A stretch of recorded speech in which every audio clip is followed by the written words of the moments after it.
and gentlemen, I am your 26th favorite dad in this family community, Papa West, Jacob E. West, and we have another fantastic Snowdown movie Battleground tournament match.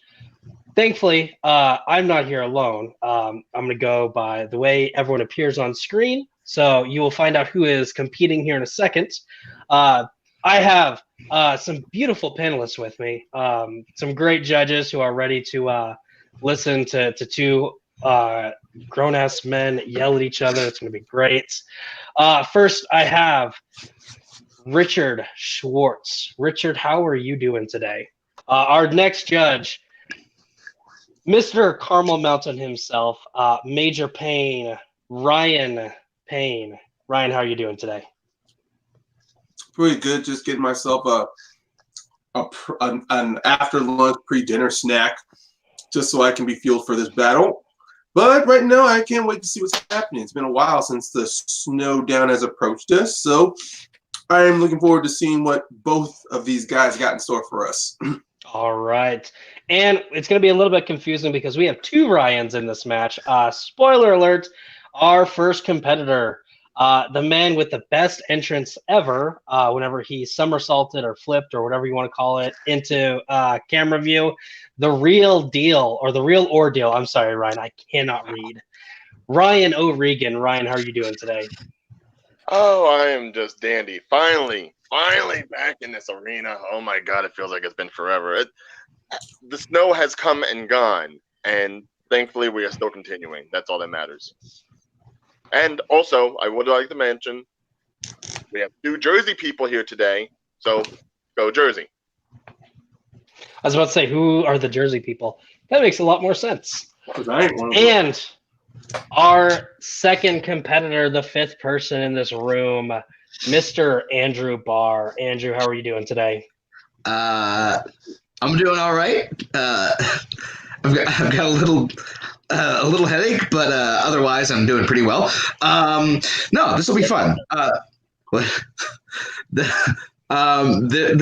There are some really fun questions that I can't wait to argue and beat Ryan. So, but seriously, Ryan's great. Best of luck to you, buddy. This is going to be fun. All right, Andrew, I do have one quick question for you before we start this.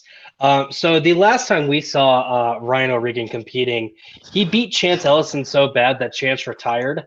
Are you a little nervous about this, or how are you going in knowing this? Hey, Ryan, guess what? I'm not Chance Ellison.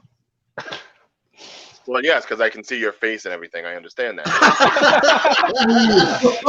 All right. And with that, we start with some great fiery words going. And for those of y'all at home, if this is your first time watching, first off, this is like the third round of a tournament. Why are you starting here?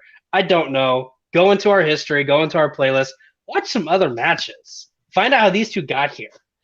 But if it is your first time, I'm not going to say, hey, you can't be here or anything like that.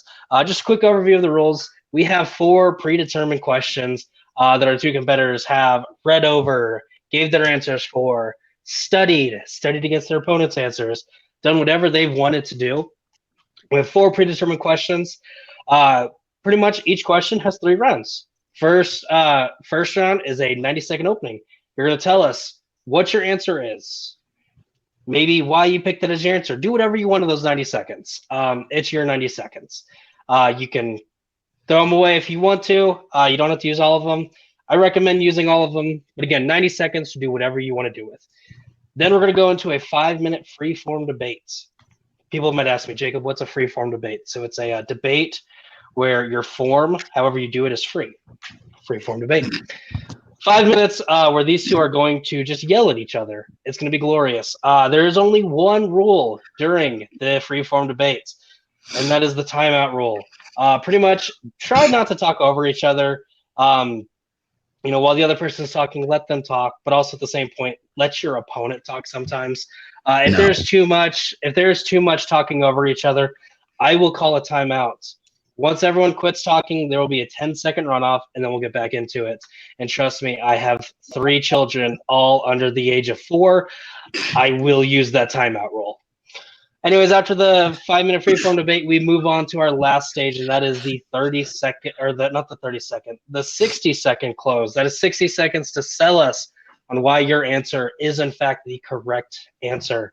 After that, we will move on to me, Ryan Payne, and Richard Swartz. We are going to give a brief reason as to who gets our point and why. First person to 2 points, and that gets the official points. We're going to do that for all three if needed. First person to 3 wins. And in the off chance that we are tied 2-2, I do have a speed round question. And the rules for that we'll get into if we make it that far. So anyways, without further ado, let's get into this. Starting off with question number 1. In the category of drama, what is the most heartbreaking scene in a drama in the 2010s? So Ryan, we're going to start off with you. You have 90 seconds to open up your argument. Time starts when you start talking.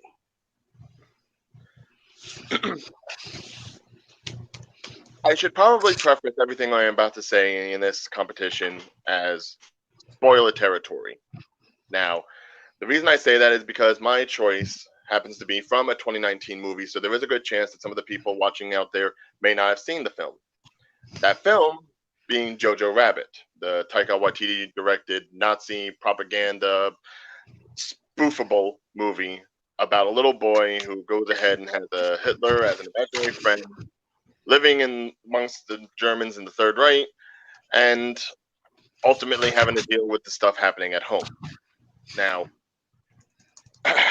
I'll get into more of the spoilers going on at that moment, but the reason I'm choosing this movie is for one reason and one reason no. We're talking heartbreaking moments.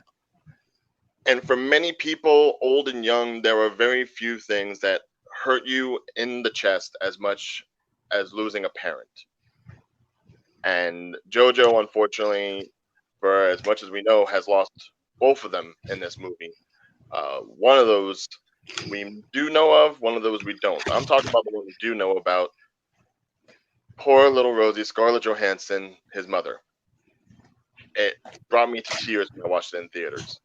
And as a big man, that's a hard thing to do. So I will certainly talk about how this one particular death shook me to my core.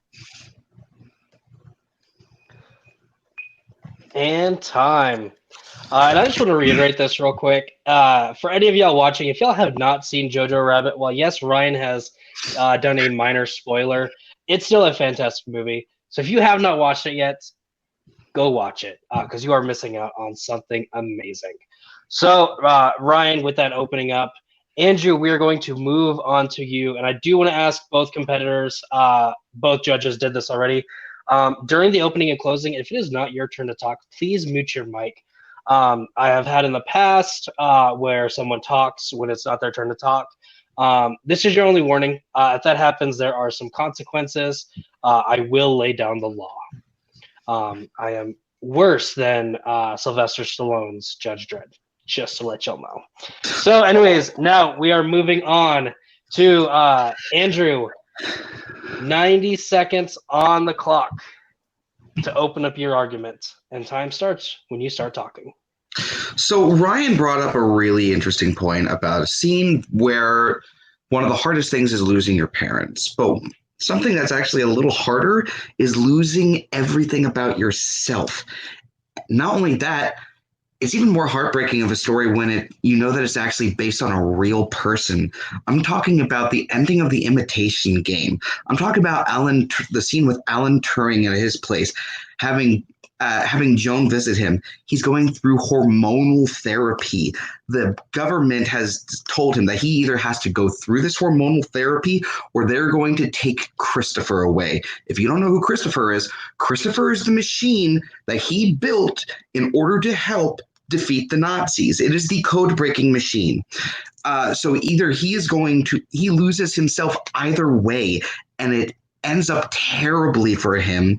And I'm going to go into more details in our 5 minutes, so I'm going to defer the rest of my time. All right, stopping with 30 seconds. So, if I can get my timer to start working, we have 2 movies about World War II. It's very interesting and not at all planned. So we have Ryan with JoJo seeing that his mother has passed, and then Andrew with the whole therapy going on with totally just forgot his name, but in the imitation game. Yep, this is why I don't trivia a lot. So now we are moving on to the 5-minute freeform debates. Again, we ask, please do not talk over each other, but let each other talk. Again, we're all friends here. We don't hate each other that much. 5 minutes. Time starts when someone starts talking. Okay, so yes, the scene in Jojo Rabbit is very sad. However, it doesn't come at the end. It actually comes a little bit closer towards the middle. So you keep getting more comedic elements as it goes on, and it becomes kind of a total whiplash thing. And it doesn't necessarily have the exact same time to settle with you as the ending of my movie does, because it hits you at the end, and you find out that he killed himself because he wasn't able to go through all of this pain. I can understand where you're seeing that. However, to say that the final scene in the Imitation Game is that sad, while the death happens off screen and we don't see it happen to himself, the scene itself is probably more positive than heartbreaking. First of all, the stuff that he goes through, that's all politics. That's all legal British mumbo jumbo back in the 50s. That's bullshit. Yes, that's just how it was, unfortunately. He either went to jail or that was what it was. That's what he chose. He chose that punishment for himself. Self-inflicted, yes. But when Joan goes ahead and tells him that no one normal could have done that sometimes it is the people who no one imagines anything of who do the things no one can imagine. He smiles after Joan says that to him. It is a moment of uplifting, knowing that while he is going through this pain, everything he has done has had so much accomplishment to it, that there are so many people alive because of what he has done. And he is able to stay with Christopher. He may endure some pain from it, but it is hopeful. It is uplifting to know that something he did meant something. Jojo, on the other hand, losing his mother, seeing her just hanging there from the gallows, never was told that she was killed. The SS didn't say anything to her. The general never said anything to him. And yet still, all he does is turn, and he sees the red and white shoes hanging right next to his head. Unbeknownst what had happened to her as the SS went through their home. And he is distraught, he is broken down, and the only thing he can do is go back home and stab the little Jewish girl that his mother was protecting that ended up making her dead in the first place. Now, any person who has children or has hung around children knows that a child is going to think instinctively and react quickly, and it breaks your heart to see that nothing but hate fills his heart upon the sight of his mother hanging right next to him. Yeah, but then, like they skip ahead a little bit and everything's fine, and like it was a sad moment in that moment, but it doesn't last. Pretty much after that, that's pretty much when the Allies come and invade, and everything's just getting blown to shit. All right, so regardless of how the movie ends with whether or not the girl's alive, it's still a very somber and mediocre sort of ending where you realize those two have each other, and that's it. There was no goodbye, there was no farewell, there was no due diligence, no trial, no nothing. Just she was there in one scene, you don't see her, boom, feet hanging right there. Yeah, but you kind of see it coming because you see JoJo see her putting all these things aside, like slipping all these notes, and you see the hanging people from earlier, and the build up to it was kind of. I'm sorry. You had your time. I haven't talked yet. I haven't talked nearly as much as you. Why talking over each other? So, with all that said. You said you brought up that you think that the ending of the Imitation Game is a very happy and hopeful ending. Yeah, but after that moment, they show a title card that says he killed himself. He committed suicide because he couldn't stand the pain and he couldn't stand what was happening to his body. And you see all that, and his performance, and he's just breaking down because you said that he had a choice. You said that he had a choice. Either one of those choices, he lost his identity. And yeah, it was legal mumbo jumbo, but just because it was legal mumbo jumbo doesn't mean that it's still not effective.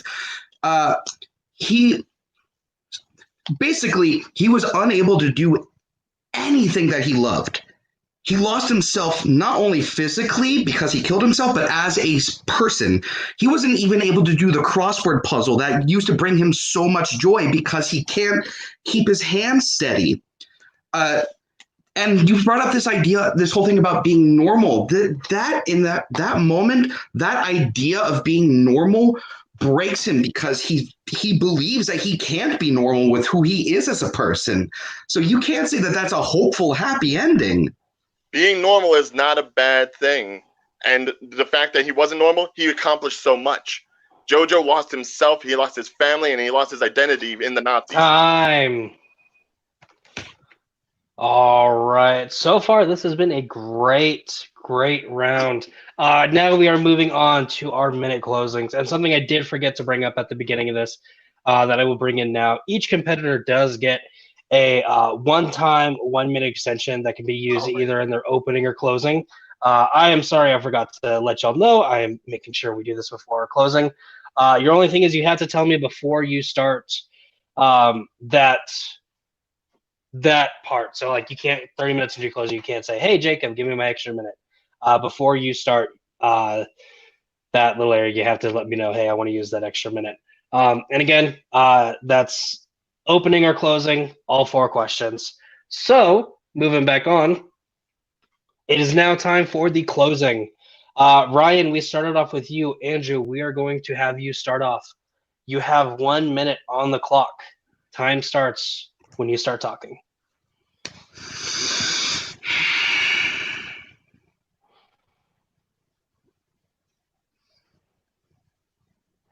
Alan Turing in this film and in real life lost everything. Lost everything because of a country that he helped save. Not only did he help save the British, he pretty much saved the entire world. And in response, the British took away everything for him because he was a homosexual. And in that moment, you see Benedict Cumberbatch just collapse in his performance. That collapse is a person's spirit being broken and taken away from them. He had 2 choices, and either one of those choices would have ended him and his life, and it did. And to see that happen and to know that it actually really happened in real life, and to let that be the last scene of the movie and let it linger with you, there's no hope at the end of that. That's depressing. That's heartbreaking. There's hope at the end of Jojo Rabbit. There's comedy towards the end of Jojo Rabbit. You don't get that with The Imitation Game. Time. I'm sorry I didn't give you your 10 seconds on that one. No, I was going to be right there. Okay. All right. Now, Ryan, we're moving on to you. 60 seconds to close out this argument. Time starts when you start talking.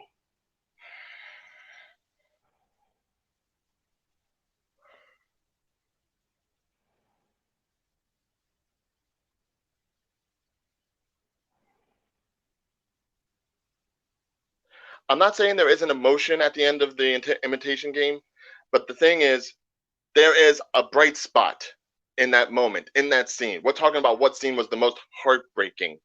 That in that moment where you see how the chemical therapy might be happening to him, Joan brings the light of hope in the accomplishment and the legacy of everything that Alan Turing has done, from saving the people to the invention of the computer.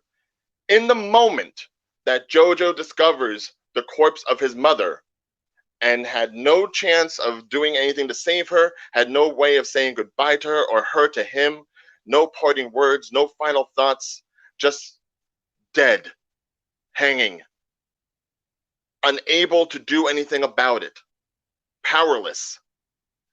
And then he goes and does the one thing he knows he can do, and that's hurt the little Jewish girl that had nothing to do with it, but be alive. You break for Jojo because you don't want to ever have a child face something like that. Time. All right. Very good arguments there. I don't know about y'all, but I've started getting a little teary-eyed just talking about this heartbreaking moments. And if none of y'all watching have gotten a little teary-eyed, do you have a heart? Great way to open a match. No. Yes. All right. So Now we are moving on to the judging. Richard, we are going to start off with you. Please tell us who gets your vote and why. Whew. Both competitors did really well. Both had definitely heartbreaking moments. Both had good arguments of why theirs was very heartbreaking. But my point is going to go to Andrew. The main reason he brought up that, at least for Jojo Rabbit, since it happened somewhat towards the middle, you still had more to go through, and it kind of be less. It took the heartbreaking less away because there's still more movie to get through. Whereas for Andrew's movie, it was right at the end. There was no more like this happened right at the end, the conclusion. It was heartbreaking at that moment, at the end of the movie, and that's why my point's going to go to Andrew. But it was a tough call. All right, so we have one vote for Andrew. Ryan Payne, not O'Regan. O'Regan, you can't vote for yourself. I'm sorry. Major Payne, how are you feeling after this? Well, I'm going to go the opposite of Richard. My vote's going to the Reel Ordeal, Ryan. Yeah, that was a good jab that Andrew made at him because that heartbreaking moment happened in the middle of the movie and his being at the end. But I think for Ryan, he gave more descriptive reasons. I mean, both gave equally descriptive reasons of the heartbreak in that scene.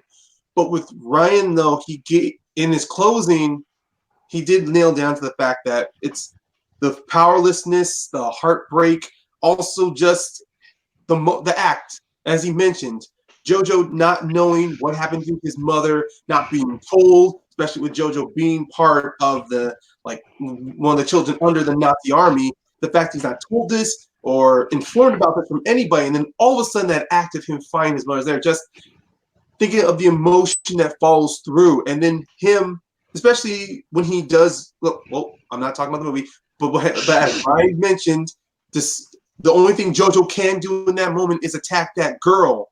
And as he said, the only crime that she had was being alive. And as much as Alan Turing's the pain that happened with Alan Turing was a real thing, though, the fact that it does happen in the middle, in a filmmaking standpoint, does show the director wanted that there for a reason. And just within that, I mean, Ryan doesn't mention that like the director chose that. It's just the fact that it is in the middle there, just for me, it feels like the director wanted to put that there for a reason. And I'm going to go with Ryan for my vote. All right, so we have one vote Ryan, one vote Andrew. So now it all comes down to me. And to correct you, O'Regan, she has a little list of crime, not just being alive. A couple of minutes before this whole scene, she steals the identity of the daughter. Identity theft is no joke. So there's another crime. Really? I'm sorry. I have to bring some comedic value to this. That's why. Thank you. That's why he brings me in here. I appreciate it. Yes. No. Again, this was very back and forth. And Ryan, I'm gonna say that you won it you won it for me in your closing. One thing you really hammered in was the question is the most heartbreaking moment. Well, yes, Jojo Rabbit, that scene takes place kind of in the middle, closer towards the end, and you still have some comedic value. That exact moment, you see a kid who has everything and loses everything right there. Very, very good fight back and forth. Slightest edge of margin, though. I'm going to give it to Ryan. So with that, Ryan takes the first point of the game and is up 1-0. But thankfully, we have several more questions. So moving on to question number 2. In comedy, the reason I'm here. What year was the worst year for comedy? We started off with Ryan the first time, so we are moving on to Andrew. Andrew, you have 90 seconds to open up your argument. Time starts when you start talking. The Ladies' Man. The Flintstones, Viva Rock Vegas. Snow Day. What do all these movies have in common? They came out in the year 2000. You look back at the year 2000 and you see trash everywhere.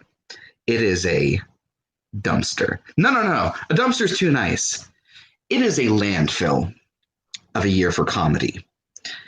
And some of the stink in that landfill stinks way worse than other years. And I'm going to let that smell linger in your noses as I close my opening.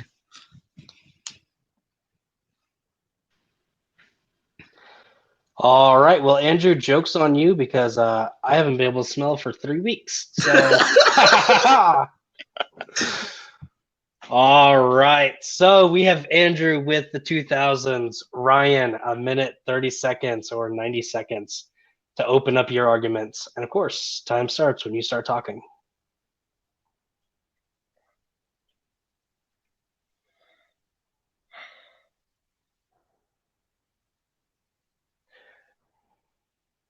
I'll admit there may have been a couple of movies in the year 2000, that may have come out.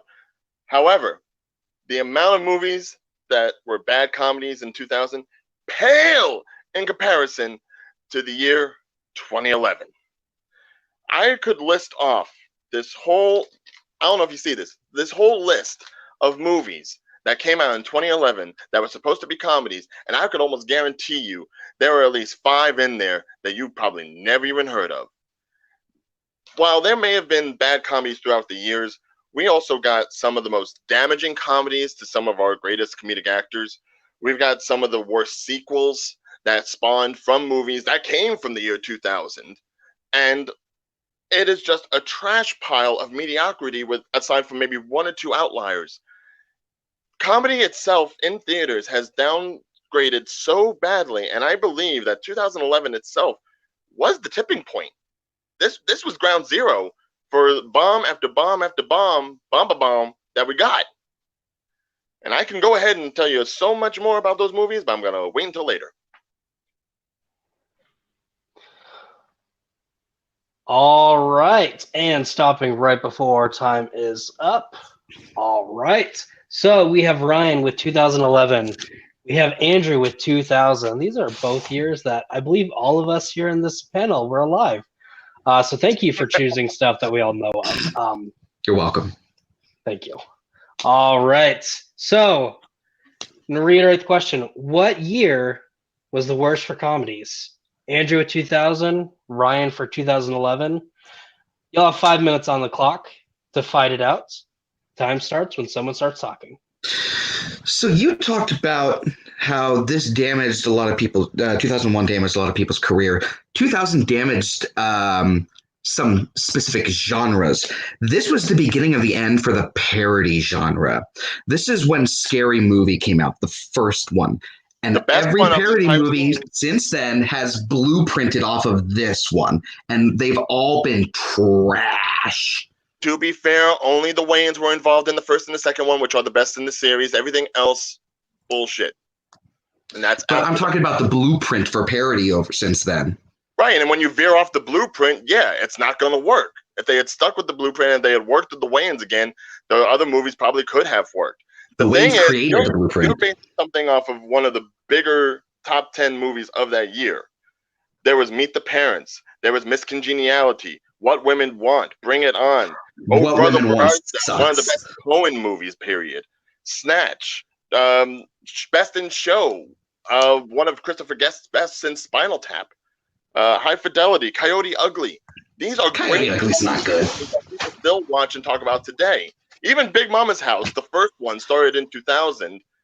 That movie's garbage. Which was Big Mama's House, Like Father, Like Son, happened in 2011, which I damn near bet nobody went to see. Yeah, but here's the thing. My year hit every subgenre of comedy. You brought up What Women Want. Ew. Also, 28 Days. Rom-com beating Pretty Woman. Just because, look, McDonald's is the best-selling fast food. Doesn't mean it's good fast food. Compared to the others, it's probably better. But you get rom-coms with What Women Want in 28 Days. Ew. You get the comedy crime genre with Big Mama's House. Ew. You get comedy sports getting ruined with Ready to Rumble. You get the Western comedy with Shanghai Noon. You get animation with Rocky and Bullwinkle, which almost killed De Niro's career. Now hold on. Action with Charlie's Angels. Animated, because animated usually is a little bit separate and always has a good amount of humor in them to begin with. Because if we're talking animated, 2011 had Cars 2. That's 2011. Right. That's not 2001. No, we're talking 2011 in mine. Because if you're talking about like animated stuff with Rocky and Bullwinkle, Cars 2 was much, much less funny, much worse animated film. 2011? 2011. Now I'm going to go down the movies that I have here in 2011 and talk about bad movies. The Change Up, Hall Pass, 30 Minutes or Less, Paul, Johnny English Reborn, Your Highness, The Green Hornet, The Dilemma, The Sitter, Jack and Jill, which damn near anybody who knows Adam Sandler knows that's just as bad as Just Go With It. That came out in the same year. Zookeeper. Plus, we're also talking 2011, the year in which No Strings Attached and Friends with Benefits both came out in the same year. And they're good movies, those two. But you also have Bridesmaids. You have Anytime you're going to go ahead and have the same concept in two movies in the same year, one of them is bound to be bullshit. Unfortunately, they were both bullshit. Yeah, but you have Horrible Bosses and Bridesmaids. Bridesmaids was getting ready for an Academy Award nomination for a comedy, which never happens. Bridesmaid is an outlier. You're talking about one movie in amongst the slew of bad stuff that I have here. I have outliers too. Just because they both have outliers doesn't mean that there's damn near sunk Jim Carrey. What is it? Rocky and Bullwinkle damn near sunk Robert De Niro. I don't even know what Tower Heist is. I just know it was in that year. Tower Heist actually is not that bad. But my year had Little Nicky, the beginning of Sandler's downfall. My year had Little Nicky, the beginning of Sandler's downfall. Plus, as I said, the blueprint for what the parody movie would become, plus the fact that it hits every single subgenre in my year, almost trashed comedy as a whole. You had a almost Oscar-nominated comedy, which never happens. Horrible Bosses has held up incredibly well. Parody of the year. The whole year is full of bad shit. Bucky Larson, Born to Be a Star, which is some people consider the worst movie ever made. Comedy. You have the Muppets. Whereas you have stuff by Oscar-nominated people, comedies that still are looked at today. The Grinch. The Grinch was the second highest grossing holiday film after Home Alone, and it came out once again, just because McDonald's sells more. It got Oscars. Come in, you're talking Oscar? That one actually won one. Not for Best Picture. Not for Best Screenplay. No, it certainly won one. Not for Best Supporting Actress. The ones I may have had. Time. 2011. Yes. Did you get your years wrong, Andrew? No. Okay. All right. So we have now moved on to the closing stage. Since Andrew, we started off with you, Ryan, it is your turn to close us out. Ryan, you have 1 minute on the clock. Time starts when you start talking.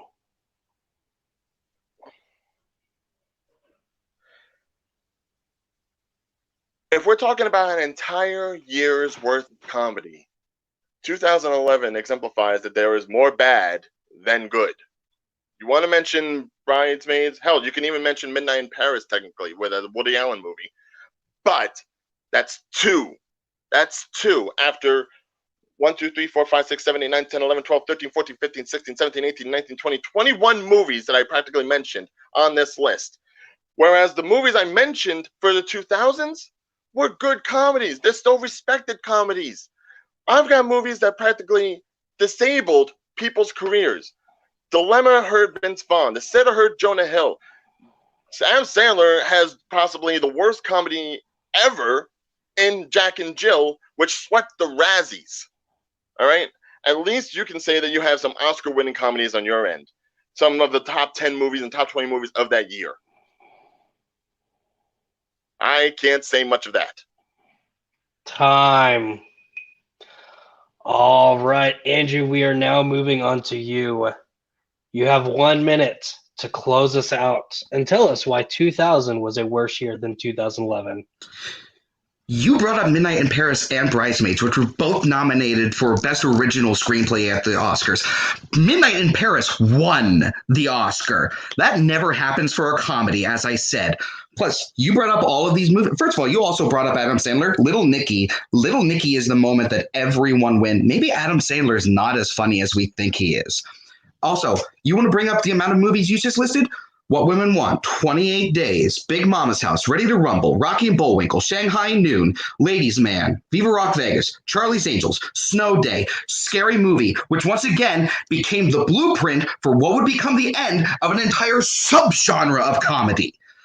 2000 did the most damage out of any year for comedy. There may have been shit in 2011, but it didn't almost tank comedy as a genre. And I'm done. All right. So now, moving on to the judges. All right. Ryan, we are starting off with you. Who gets your points and why? God, you guys were listing off so many movies I couldn't do a lot of shorthand. So I guess I'm just gonna have to a lot of what I hear. Obviously, you guys, other than the movies you guys were listing down, you definitely chose really wisely some good years. There were some pros and cons on both ends. I guess going down to the nitty gritty from what I was able to get more of. Honestly, Andrew gave me a little more in his closing, so my point going with him, mainly with while Ryan, you did bite back by saying that he did have some Oscar-winning, Oscar-worthy movies in 2000s. In the 2000s, was the blueprint to the death of a subgenre, which was the parody or satire movies, and we have plenty of examples within it. But if you did have to make an argument about it, some people would root Scary Movie as more so. But simply said, Andrew has my point. All right. So now we are moving on to me. I will say, Andrew, you had a fantastic close.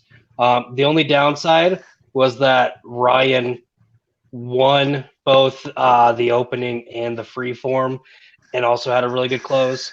I really wish you brought some of that energy in the close, some of that energy into the main round, because Ryan was able to hammer you with. Well, yes, you brought up that Ryan, some of your you had some good movies. You had two of your huge list of bad ones.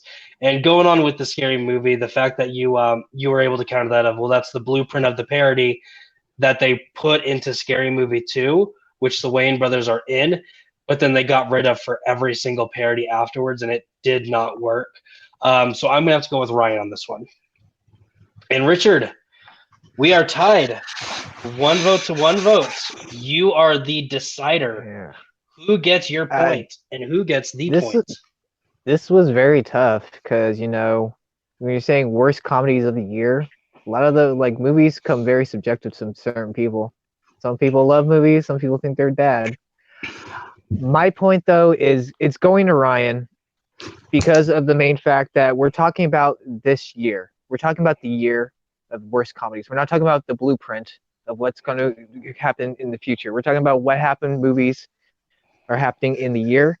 And though Andrew did list quite a few bad movies, Ryan did list quite a few more bad movies, listed Jack and Jill, saying that it did sweep the Razzies, saying that, and he did bring up the fact that there was a couple movies that weren't Oscar nominated, and we're also not talking about, the main point is, Andrew brought up the blueprint, how Scary Movie was the blueprint to future horrible movies. We're not talking about what the future horrible movies, we're just talking about the year. So my point's going to Ryan.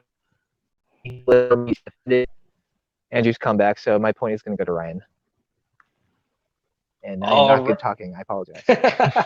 I get it. Words are hard sometimes. So, Ryan takes a 2-0 lead. We are now moving on to question number 3. Question number 3 comes in the category of classics. And since we don't like those worst categories, we're going to go back to a best one. The question is, what is the best Hitchcock film? Andrew, we started off with you last time. So, Ryan, we are starting off with you. 90 seconds to tell us what is the best Hitchcock film. Time starts when you start talking.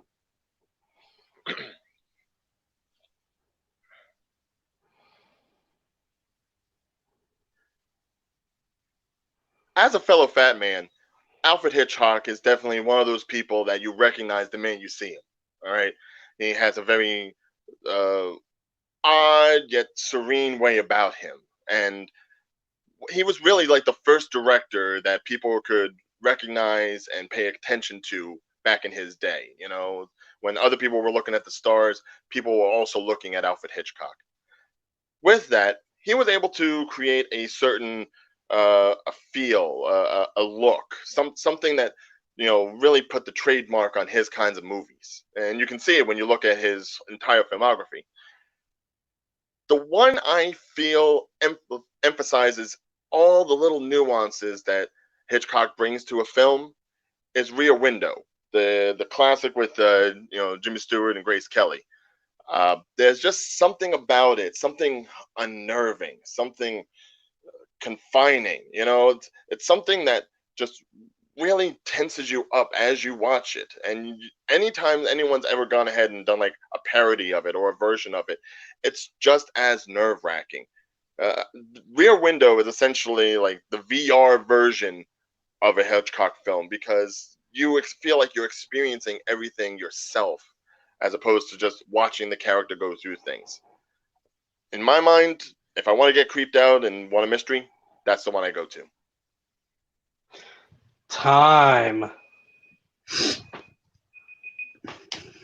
All right. We have Ryan with Rear Window. Andrew, we are now moving on to you.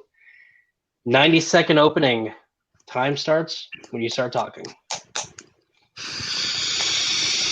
So Ryan brought up how Alfred Hitchcock has a lot of great nuances as a director. But you know what movie really reflects that the best? It's this movie from 1951, 3 years before Rear Window, called Strangers on a Train.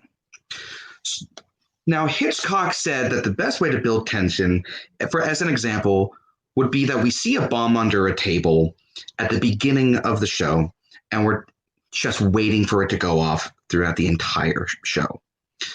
That's exactly what Strangers on a Train does better than any other Hitchcock movie, because you see that discussion between Bruno and Guy on the train in the first scene, where Bruno gives a proposal that the best way to murder someone is to have someone else do it for you, and then have that person murder another person for the other person in return, because there's no alibi. This sets up Hitchcock's best and most tense, most beautifully and creatively shot movie, Strangers on a Train. And I'm going to defer the rest of my time. All right, you had 15 seconds left. So, perfect. Yes, almost perfect timing. So, we have Ryan with Rear Window, Andrew with Strangers on a Train. We have 5 minutes to fight it out. Time starts when someone starts talking. First of all, let me just go ahead and say I am happy that we both did not pick Psycho. Yes. That being said, Strangers on a Train, it's fine as far as a Hitchcock film goes, because really the thing that I always liked about Hitchcock films were these ordinary people being thrown into these dark, fearful sort of scenarios. And really, I can't necessarily get behind a guy who's already this pompous tennis pro who just wants to get rid of his wife and is actually discussing the possibility of death in that conversation that you talked about. While Bruno may be a worse person, I can't necessarily feel like I should be worrying about this other one on the run. Whereas with Rear Window, we have a man in a wheelchair, can't move, can't leave the room. he is confined to his space, and everything that he has to look at and has to endure, he is, in a sense, powerless. He has to suffer through everything he sees and deals with. That itself is more foreboding. Yeah, okay, well, I'm not. First of all, you're getting the story wrong. Guy didn't actually want to participate in this. In fact, he refused to participate in it. And when Bruno was bringing up this conversation, he thought he was joking until he realized that he was serious and was like, nah, I'm not doing this. But a lot of the most tension-filled scenes in Hitchcock films have come from this movie. The tennis scene, the carousel scene, the tunnel of love scene, and that opening, and the party scene. Plus, this is some of Hitchcock's best and most creative camera work. The scene where you see Bruno strangling Miriam in his glasses, and the glasses falling to the ground and breaking. The lighter in the party scene where you... the carousel just whipping around and you get motion sickness from the fight that's happening on there. It is Hitchcock's most tense and brilliantly creative movie. I don't know about tense, though. It's a fine movie, like I said. But if we're talking about things that are Hitchcockian, that go about using his point of view, using his web of fear for this person to be wrapped into, nothing is more fearful than what you can't stop.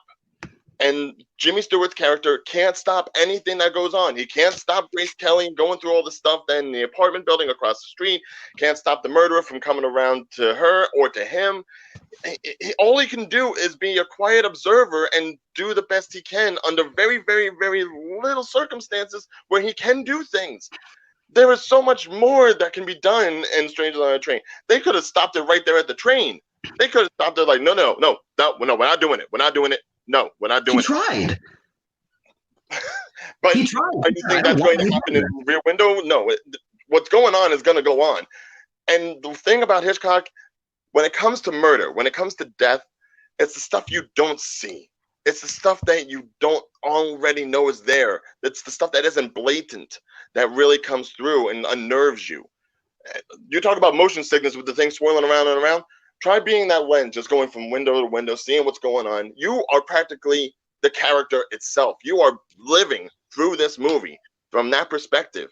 And that would creep you out if you were alone in a room watching yourself. You know what also creeps you out? Having to be in the same room with someone that you know murdered your ex and not being able to do anything about it because you don't have any actual proof that he did it, but you know for a fact that he did, which is something that also happens to Rear Window, but Strangers on a Train did it first. And also... Rear Window did it better. No, I wouldn't even say that. Because you are trapped in a room with someone that you know murdered your ex, but you have no way to prove it.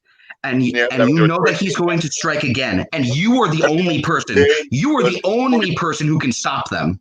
He could have stopped that conversation on the train before. He did. He tried. He walked away. On Rear Window. He walked away, and Bruno said, "You know what? Fuck it. We're gonna do this. We're gonna do this."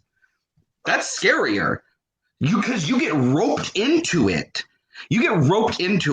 Jimmy Stewart. I would rather worry about the murderer who's quiet and I don't see coming rather than the guy who's talking crazy and I can just go ahead, ignore and be like, no.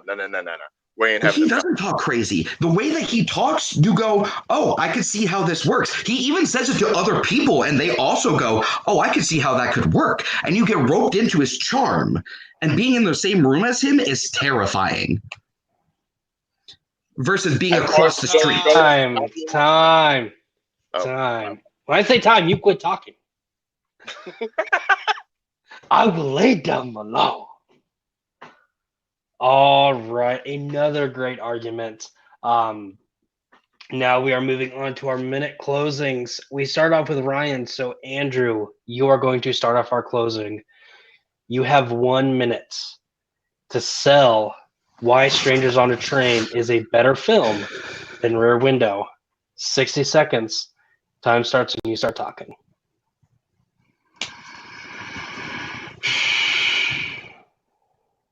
This is Hitchcock at his best. This is Hitchcock at his absolute most creative. This is Hitchcock at his absolutely most tense. You have more memorable scenes from Strangers on a Train than you do in Rear Window. As I said, the carousel scene where they're having a fight and you're getting motion sickness from it, and you see the one guy crawling underneath the carousel trying to stop it, and people are getting hurt. You have the Tunnel of Love scene where you follow Bruno as he's stalking Miriam, and then you finally get to the point where he strangles her, and you see it in his glasses. The opening scene is so tense because you start to realize with Guy that, oh, he's fucking serious, and he's going to do this. I need to get the hell out of here. I feel so uncomfortable.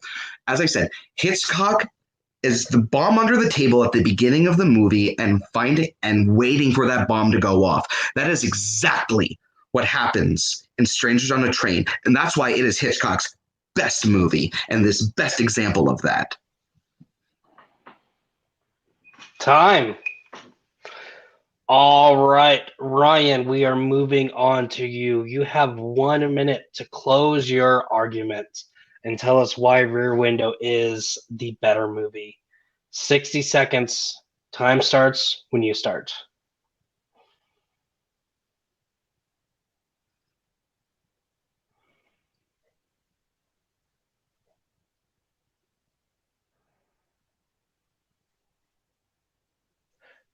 You can bring up a couple of scenes in Strangers on a Train and say that they're memorable. The entirety of Rear Window is memorable. It is the scene. The entire environment, whether it just be in the room or the people across the street that he has to stare out into. Not only does it like touch us in the fact that we always have this morbid curiosity about what goes on around us, but then when curiosity is almost about to kill the cat and then does do it and is now coming for you, that is unnerving. We are always wondering about what's outside of ourselves, and then when we finally go ahead and check it out, it's coming back to get us. That in itself is a common theme through Hitchcock movies. Not to mention all the different camera angles that you're saying that may have been used in Strangers on a Train. They were perfected in mine. All right. Very few movies of his have ever been as duplicated, as parodied, as given respect to as Rear Window. When you see it, you know exactly what it is, and you should have an idea about what you're in for. Time. All right. As we move on to the judging, another great argument. So I'm going to go ahead and go first on this one. And I am going to give my vote to Andrew on this one. One thing with whenever someone says, this is the best film, I always enjoy when you say, it has the most memorable scenes, but then you tell me what the scenes are. Those arguments where it's like, this has better scenes, better characters, stuff like that, and it doesn't go in depth of why. I always find those weird arguments. But Andrew, you were able to, tell me, sell the scenes. I have not seen either of these movies, but I feel I was watching. I know. I feel like I was. Movies. Yeah, you were able to sell, what the carousel scene was, what the Tunnel of Love.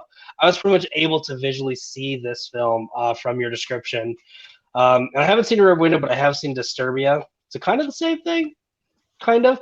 But Ryan, I'm not judging this argument off of that movie. Not one bit. Don't worry. It's loosely based. Yeah, loosely based. I was going to, and I forgot to. So, yeah, no, I'm going to have to give my vote to Andrew on this one. So now we move on to Richard. Richard, who gets your vote and why? Oh, this was a tough call. Both are fantastic movies. But my point is also going to go to Andrew. I got more details of why his movie was better than I did from Rear Window. He listed more scenes. He told us that were memorable. What made the movie great?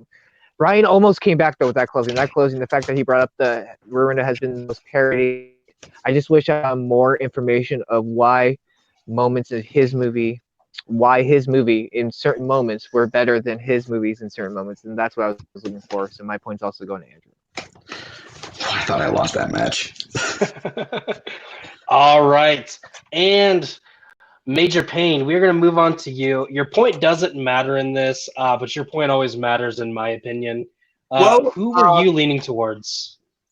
Long story short, this would have been sweet. Mine would have gone to Andrew as well to prove this is happening. Everyone's denying him until they start noticing it too. If he had brought up some more there, this would have put them on even ground. But it's the fact that Andrew kept fighting back, and not just fighting back, but he kept on strengthening his argument. So he did win this round. All I right, love both of these movies, by the way. To be honest, I haven't Andrew. watched either.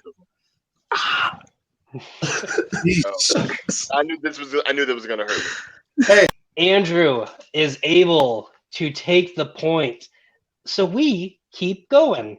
It is 2-1, and we are moving on to question number 4. Question number 4 is in the category of sci-fi. Who/what is the best sci-fi villain? Ryan, you started us off last round. Andrew, it is your turn. You have 90 seconds to open up your argument. Time starts when you start talking.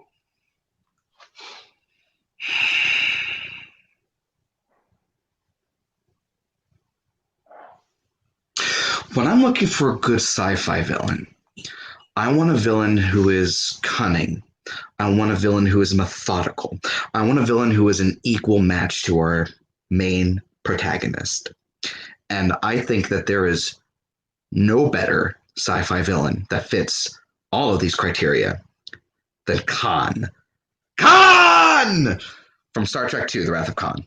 I had to do it. Everyone knows I had to do it at some point. This is a character who is driven by his obsession. And his obsession is getting even with Captain Kirk. And the things that this guy does in order to achieve that obsession, which he never does, which makes it a more interesting villain. But what he does in order to achieve that obsession are terrifying, but also very smart and very clever. And he is an equal, if not greater, opponent to Captain Kirk. That's why he is my choice for best sci-fi villain. And I will end my time. All right, so we have Andrew with Khan, and thank you for clarifying that it is Star Trek II, The Wrath of Khan, Yes. and not John Harrison / Khan in Who? Into Darkness. Who's that? John Never heard of Harrison. him. John Harrison. John Harrison. Who? My name is Khan. Good for you. All right, so we have Khan in Star Trek II, The Wrath of Khan. Ryan, 90 seconds to open up your argument. Time starts when you start talking. I do appreciate that Andrew went ahead and did Khan in talking about his argument. You're welcome. But here's the thing about space. In space, no one can hear you scream. And when you are talking about the entirety of space, galaxy to galaxy, universe to universe, there is only one supreme killing machine out there amongst the stars. And that is the xenomorph. Or as some people may know it, the alien of the Alien movies, whether it be Alien, Aliens, Alien 3, or Alien Cubed. I'm not exactly sure how you say that.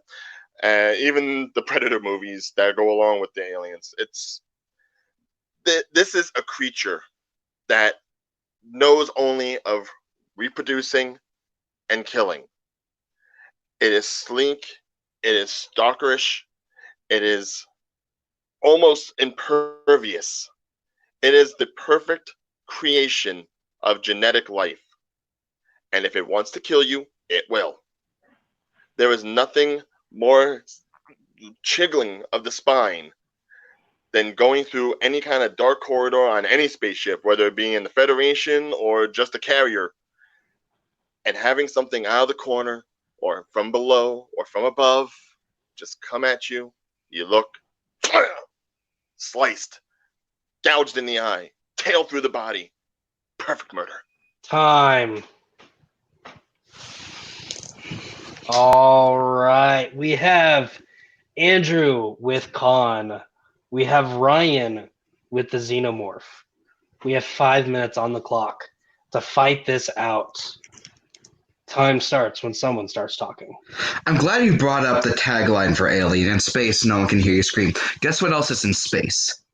Star Trek. Guess who else is in space? Khan. Yet Khan is a villain so great that when Kirk screams, Khan! It's the one sound that you can hear in space. He is the most that you can hear on the internet because it's meme worthy.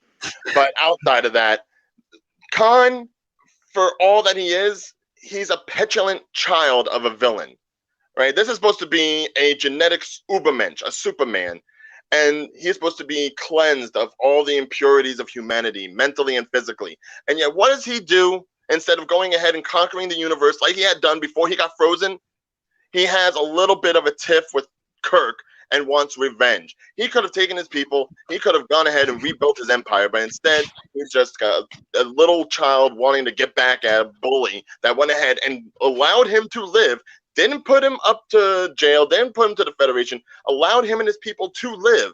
And still, that's how he wastes his time. But that flaw is what makes him so interesting of a character. That obsession to the point where he puts the lives of his people in danger is something that's so much more interesting than a creature that kind of just jumps out, goes boo, and kills you. Other villains have done that better, such as Jason from the Halloween, from the Friday the 13th series. He's a villain that jumps out, goes boo, and kills you, and he's more interesting than the Xenomorph. He just walks around very slow. The Xenomorph in itself is the kind of villain that you need out in space, out in the darkness, out in the vapors. Khan is just a little man on a singular planet who couldn't even win a fist fight with Kirk. The Xenomorph, you can't kill it. No matter what you do, it grows, it expands. In Star Trek terms, it would basically be the Borg. All it does is take human life and use it to assimilate its own race. And the thing is, regardless of how many there may be, if you're in a human and you get attacked by a facehugger, you get a Xenomorph. Let's talk about this penis-looking motherfucker. That goes ahead and is much faster and much more, morally corrupt in killing. These things adapt. They spread. It is like a virus. It is a disease that everything can be affected by. Let's talk about this penis-looking motherfucker. The face hugger is a different stage. Therefore, it is not a xenomorph. You are arguing a xenomorph, not a face hugger. You are not arguing a queen, which is also a different being than the xenomorph. You are arguing the xenomorph. They're simply growing. Yeah, you said part of the life cycle that they have. But a queen is different. You get the chest burper, the xenomorph. That's all xenomorph. That's all. No, the queen is different. The queen is larger and stronger and has a larger head with a crown-shaped plate on it for defense. It is different than a xenomorph. That is not the same creature. They are from the same family. They are not the same creature. Whereas Khan, he has a whole apparent, planet worth of people just like him. They're supposed to be his people, and he's supposed to be this. But they follow him. Great tyrant. And what does he do? He just goes ahead and steals one spaceship, and instead of going after the Federation itself, he just has a petty little vendetta. He's going to them after Kirk. He is so mentally not what he should be based upon what we knew from this television series. The movie version of Khan is just a blatant little kid. That's all he is. He's not a villain. He's just a guy who got lucky. He got lucky. I mean, if he wasn't put on that planet, none of this would have happened. He could have been easily killed. 1 minute. We're not talking about the TV show. We're talking about the movie. First of all, one movie to prove himself, and he ends up dying at the end. And he proves himself. He is an equal to Kirk without ever being in the same room as him, without ever being on the same ship as him. They were equals. They were equals, and it was terrifying because of that. You weren't sure if Kirk was going to get out of it. Here's the thing. Khan is a much more complex and layered villain than the Xenomorph is. The Xenomorph's kind of simple. Once again, it goes boo and it kills you. A villain is just as good as the hero they all go up against. There is no reason that he should have been equal to Kirk. Whereas Ripley, who goes against the Xenomorphs, is just a struggling kind of woman, hard and pressed and ready to fight, and still is able to survive, but is still taunted by them. There was no reason that Khan should have lost to Kirk with his womanizing ways. Time. All right. So we started off with Andrew in this match. So now we are moving down to Ryan. Ryan, you have 1 minute on the clock to close out this argument. Time starts when you start.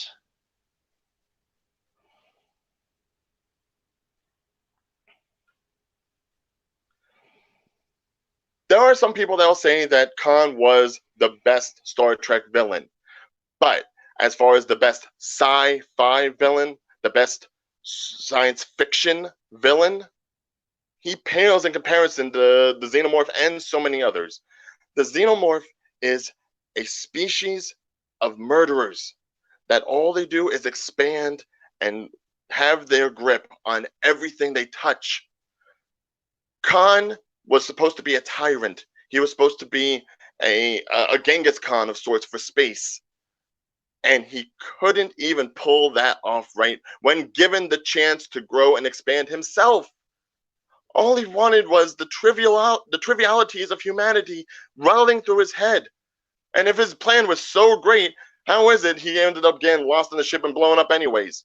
All right, obviously he's not as smart as he's supposed to be, whereas the Xenomorph is what it is. It is a creature that survives, it thrives, it adapts. Time. All right, Andrew, we're moving on to you. 60 seconds to close out this argument. Time starts when you start talking. Wow, Khan got defeated. Guess who else got defeated? The alien. Okay, look, Khan is a much more interesting villain. He is more complex. He is more devious. The SETI eel scene alone is terrifying because you see him slip these things into their ears and he's able to control them. Oh my God, that's awful. It is his obsession that drives him, and that obsession builds him as a character. Yes, he is a genius, but Kirk is also very good at what he does, and they are equals. Yes, he is. He wouldn't win as often as he did if he wasn't as good. They are equals. However, Khan is a character that is much more interesting than a character that just kind of jumps out from the dark and kills you like other slasher movies do. Khan is a layered, complex, and great sci-fi villain. The best. Time. All right. Now we move on to the judging. Richard, we're going to start off with you. Please tell us who gets your points. Can you get back to me? I'm still trying to determine the notes to everything. Richard, are you serious? I'll start. This is my show. Ryan starts. Okay. First off, you guys picked two great characters in sci-fi, and okay, just so I can run down some of my bullet points.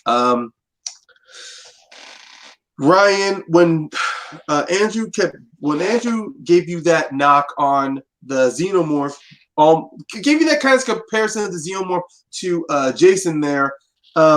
You did fight back though, but you didn't give me. Maybe I just wasn't hearing enough of the Xenomorph on why it was different. I mean, you did expand into the Queen and the face huggers, but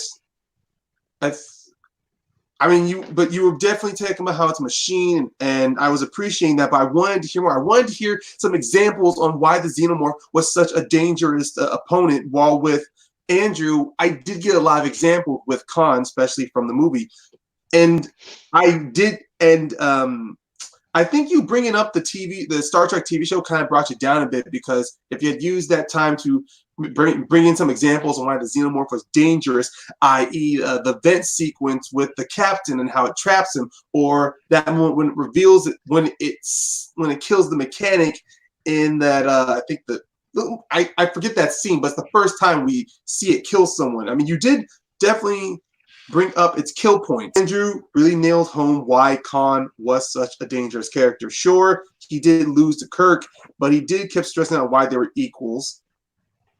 Andrew's just going to get the point. Ugh. I got too much shorthand here. I'm trying to keep my own fucking handwriting. But Andrew has the point. Okay, Richard, can I come to you now, or do I need to go to me? No, you can go to me. It's just this Okay. was really close. Like you have Ryan brought up the fact that Xenomorph aliens one of the most chilling villains of all time of the Aliens, franchise, where you have Khan, who is cunning, smart, equal to Kirk in every way, who outsmarted him. My point is going slightest to Andrew. For the main thing for what Ryan said was I got more reason why Khan was the better villain, whereas I needed a little bit more information of what made the Xenomorphs the best sci-fi in particular. You listed the multiple versions of Xenomorph, but you didn't say how those Xenomorphs affected your movie the way that Khan affected his, which Andrew did in his. So my slightest is going to Andrew. All right, and just because I If that love makes- opinions, all right, I was slightly leaning towards Andrew also. If the question was who is the scarier villain, or which villain would you rather not go up against, Ryan, you would have gotten it. I really just wish you would have nailed into why that makes them the better villain. Is had you done that just a little bit more, I mean, this would be an entirely different story. But with that, Andrew is able to tie it up. We're now at 2-2 through 4 questions, which means we get to go through our speed round question. Yeah. And because I did not talk about the speed round before, this is how the speed round works. So the speed round question works like this. I have a question. I will read this question twice. After I read it the second time, you're going to buzz in by saying your name. Once you say your name, I'm going to say your name to reiterate who picks first. You're going to give us your answer, and then we're going to move on to the next person to give us their answer. With the speed round, you get 45 seconds.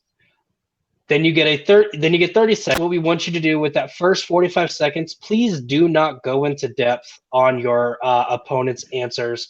Please use the 45 seconds for your answer and your answer only. The other 2 you can use for whatever. But it's going to be the exact same thing. After those 3 rounds of 45, 30, 25, we're going to go to the judges, and we're going to crown ourselves a winner. So, as we go, here is the question. Again, I'm going to read it twice. After the second time is whenever you're going to say your name. And if you say your name after the first time, I will give you my disappointed dad speech. All right. So here is your speed round question. What horror film had the most horrifying jump scare moment? And again, what horror film had the most horrifying jump scare moment? Ryan. Okay. Ryan, what is your answer? It. Do you need the moment explained, or? So the question is, what horror film has the most horrifying jump scare moment? So yeah, go ahead and give me the moment too. When the projector room scene. Projector room. Okay. Okay, I'm gonna go with Wait Until Dark, and I'm gonna go with Rote Sleep. So we are going to 45-second opening. Ryan, you gave us your answer first, so you are going to speak first. You have 45 seconds to open up your argument. Time starts when you start talking.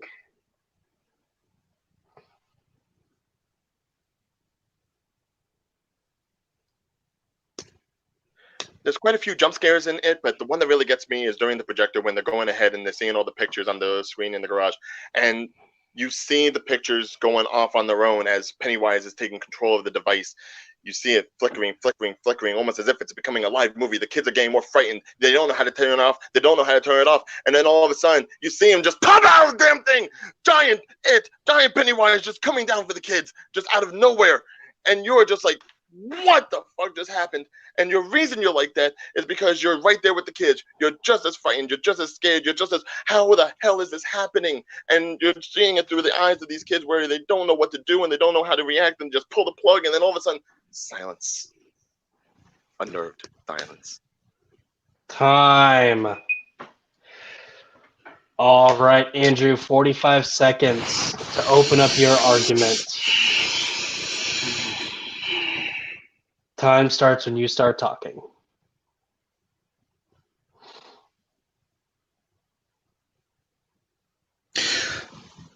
So Rote and his two other goons have just broken into Audrey Hepburn's character's apartment. She's blind. Somehow, the other two have gone down. And she's able to take him down by cutting off all the power to the lights. You are in the dark. You think that Rote has been taken care of. You hear the cries of Audrey Hepburn's character as she is fumbling her way to a door. She tries to get out the door, but then you realize that the door is being blocked by something, which she can't see. So she tries to find some other way to go. And she's crying, and then suddenly you see Rote jump from the shadows with a blood-curdling scream and grab her ankle. Time. All right. Now we're moving on to our 30-second mid-speed round, whatever you want to call this. Ryan, we start off with you, so you start off with this 30 seconds. Time starts when you start talking.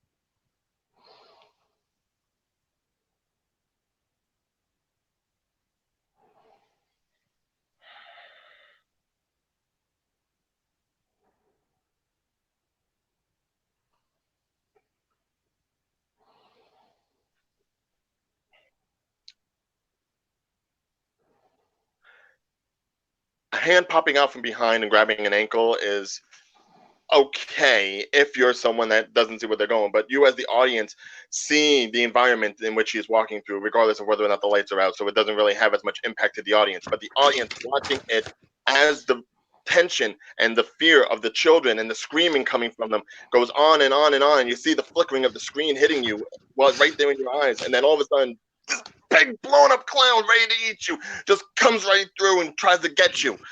That gets Time. All right, Andrew, your 30 seconds. Time starts when you start. It's not just a hand coming out from the shadows. It's him leaping with almost demonic-like powers, just jumping out from the shadows after you think that he's done. You think that he's just out. And he just jumps out of nowhere, and you hear the cries. And you don't hear that big as you hear in other horror movies when you get a jump scare. No. You just see him and you hear him shriek with like a demonic-like scream as he grabs this woman who is just helpless. Time. All right, we are moving on to the close of the speed round. Ryan, to close us on your argument. Time starts when you start.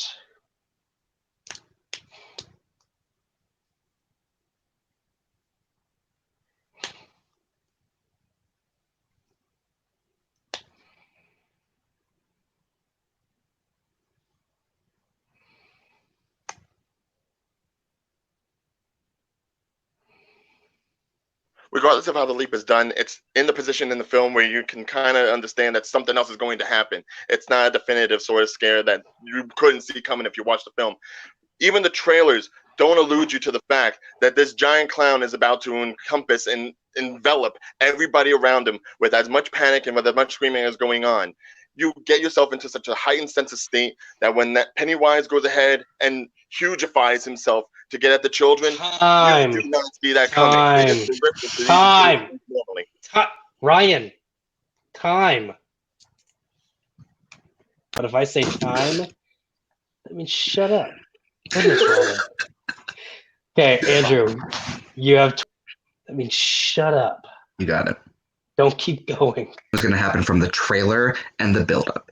Plus, yours had this loud music to depend on to help with that jump. Mine doesn't have that loud music. Mine is silence except for that one giant scream. And you don't. Here's the thing. I saw yours coming. I didn't see mine coming. Everyone who watches that movie thinks that he's just done. You think that he's out for the count. You think that he might even be dead. I knew it was coming, so I was able to prep myself. Time. There we go. All right. And what a way to end this battle by an amazing speed round. Let's see. I don't know who to go to first on this one. I'm going to go ahead and start this off. This was another back and forth. And again, I think this is another fight that's decided in the close. Ryan, your biggest push against his scene was that it was something you could see coming, whereas yours wasn't. It is kind of mentioned in the trailer a little bit, but also, I mean, you're going from solid black to boom, he's there. And Andrew, even though I don't know how to pronounce what your actual answer is, I'm gonna have to go with you just because, jump scare moments, it's pitch black, and then next thing you know, you see him. There's no music going into it, which there is in it. That whole scene in it, you can see what's happening. You can see the buildup of that. And I'm just gonna have to give my vote to Andrew on this one. So, Richard, we're going to you. Who gets your point and why? All right. Real quick, can you repeat what the question was for the speed round? Yes. What horror film had the most horrifying jump scare moment? Okay, that's what I thought. So I was wondering why both of you guys just picked a single scene. If one of you guys would have picked multiple scenes, you would have won. It's not which had the most jump scare scene. It was which movie had the most jump scares. But both picked good movies, both really chilling movies. I was just waiting for someone else to bring up another scene. No one really did, but they both. Both had like very similar arguments. Both you said you had to be there in the moment type of deal. You had the projection screen where, seeing the horrifying, and then you had the moment of, the woman in the house, it's dark, with the killer. But the thing that won me the most, the one where my point's going to, it's going to Andrew for the fact that he said, but he didn't say, but he also said that at least with it, you had the music. And whether you say you didn't see it coming in it, you really do see it coming. It's not whereas in Andrew's movie it is quiet, no music, and the jump scare hits you hard. So my point is going to Andrew as well. And that means, and your winner, Andrew Barr. Of course, because I like getting everyone's opinion. Ryan Payne. We did not get to go to you on this one, but who were you thinking? Who were you leaning towards on this one? This was really a close one, and despite the specificity of the question, I think both of them gave really good examples, especially in their opening. They both gave some good description on the lead up of the moment. Now, I mean, this is going off of everything, but Andrew did say that moment was seen coming in the trailer, especially how they used it in the trailer to really build up that tension. But it didn't take away. Maybe Richard was right. If we had gotten some more examples of jump scares, but Andrew would have gotten the point too, because I mean, this is pretty much two different This is two different filmmaking styles here. So, but it's the fact that he did paint the scene of Audrey Hepburn's character. And you said she was blind, right? Yes. Yeah, and it's the fact that she was blind, and it's that moment where you were like her, helpless, alone, thinking that you've beaten the villain. In the moment you're just trying to get it, all of a sudden he's back for round 2. So I think it's just the more of the scenario that Andrew had painted for me, and I did appreciate that what you painted for us, Ryan. That we're just like these kids too, terrified that something like this is going to lie. But let's be honest, when we're all alone in our own homes and it's dark, you can't help but think that something's going to come up and grab you. And I would have gone with Andrew. All right. And again, with that means our winner today is Andrew. I'm going to go to Ryan first. Ryan, you had a fantastic match today. I mean, you obviously did great the first 2 rounds. You won those. But question 3, question 4, and the speed round, you gave a great effort to almost winning this match. How are you feeling after this? Sleepy. Outside of that, I mean, considering the last match also went to round 5, like I can't be too surprised because, obviously there were some things I knew I faltered on. Obviously, the Hitchcock one was going to be a Hail Mary, and I do realize that I kind of faltered on the Xenomorph one. I was so wrapped up with how bad Khan was, I failed to talk about how good the Xenomorph was. And it kind of stings a little with the 5th one, only because I do feel like, a giant man-eating clown is a little bit more horrific than, just a guy coming at you when it's that kind of movie and you expect it and the trope's been done. But all in all, it was a fun match. I'm not gonna say it wasn't fun, because it was. It was nice to go back and forth with Andrew. It was nice to see that Jersey knows Jersey. Game recognized game. So more power to you in the rest of the tournament. Hopefully, this doesn't necessarily make people think that the whole thing with Chance was like a fluke, because again, went to round 5.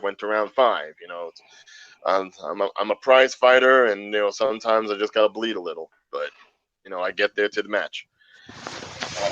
At this point, I'm just gonna go ahead, grab some whiskey at the end, and call myself a night. And Andrew, more credit to you. Definitely. And if there's anyone out there watching that's saying that Ryan's win against Chance was a fluke, Ryan, you know that they're wrong. But you're in good company because everyone's saying that Ethan Beller's win against Jake Marangoni was a fluke win. And he embraced it by putting a picture of a fluke on his whiteboard. So again, haters going to hate. It don't matter. Now, unfortunately, with this loss, you're no longer in the Snowdown tournament. But after it's all said and done, is there anyone out there in the movie Battleground ranks that you have your eyes set on that you would like to take on and take down? I can't say there's anyone in particular, to be honest, and there never really is. I mean, at this point, I'm guessing I'm at what, 2-2, so I'm pretty much batting even. I don't really know if there's anyone in particular that's got it out for me, unless there's a heavy Chance Ellison support group and they just want to go ahead and enact vengeance against me. But outside of that, with something like this, it's always nice to still meet new people, because I've only been this thing for a year, and even less than that in some cases. So in this whole little movies, trivia, arguments, the sphere that we got, I'm willing to meet anybody. So as always, all comers, come on. That sounded perverted. Definitely. All right, and now we are moving on to Andrew. Andrew, you were able to claw out of a corner and come out victorious. How are you feeling after this? First of all, anyone who says that Ryan's win over Chance is a fluke is kidding themselves. Ryan is a fantastic player. I'm going to be completely honest. There was 2 or 3 moments that I thought I had completely lost. A winner can only be as good as his opponent is, in my opinion. And Ryan is probably the best person I've gone up against. So I'm happy with the win, but I'm going to tell you this much. I'm tired because it was not easy. Ryan made it really, really hard on me. I thought that I was going to win the first 2, and I thought I was going to lose the second 2. Didn't go that way. So I want to use my time to congratulate you, Ryan. Anyone who plays you should be terrified, genuinely. Not horrified, but yeah. All right. And of course, because I am a bad host, I do not know who you are going up against in the next round. I don't either, so. Yeah. But is there anyone who is currently in the tournament that you have your eyes on, that you are wanting to take on? There's one person that I've been wanting to take on in Battleground since I started Battleground. And because he's a good friend of mine. I am so hoping that I get to play Kurt Kolakowski. That man terrifies me. But he's a good friend of mine, and we have such different opinions on movies that's gonna be an absolute ball if I get that chance. So, can we make that happen, please? I mean, we are in the middle of a tournament, so I will see what I can do. But I just got a message from a gentleman who runs this league. No name said. You are going to take on the winner of Grant Gregory or Kurt Kolakowski. Come on, buddy. Let's do this, Kirk. Yes. That's destiny. Damn. Yeah. If Kirk is able to hold up his end of the bargain like you did, your dreams will come true, Andrew. And really, if he doesn't hold his end of the bargain, I get to hold it over his head for the rest of his life. All right. So this has been a fantastic match. There's not much more I can say other than that. Just kidding. This way, directions are tough, kids. That has been Ryan Major Payne. On the other side has been Richard Schwartz. Down underneath me has been Ryan O'Regan, and that has been Andrew Barr. And I have been your 27th favorite dad in this family community, Papa West. And with that, I bid you all adieu.